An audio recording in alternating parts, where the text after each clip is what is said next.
Focus TV national breaking নিউজে আপনাদেরকে স্বাগতম।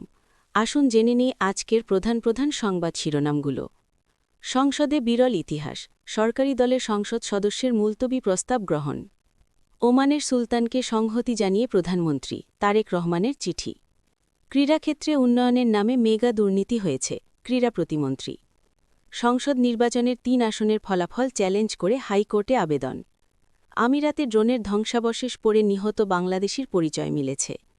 লিবিয়া থেকে ফিরলেন ১৭৫ বাংলাদেশি।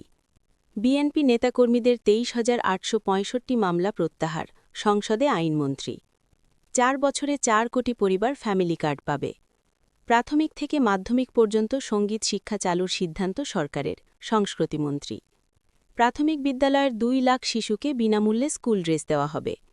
জরুরি ভিত্তিতে ৫ এপ্রিল থেকে দেওয়া হবে হামের টিকা। সরকারি ও বিরোধী দলের আইন বিশেষজ্ঞদের নিয়ে সংবিধান সংশোধনে অচিরেই কমিটি।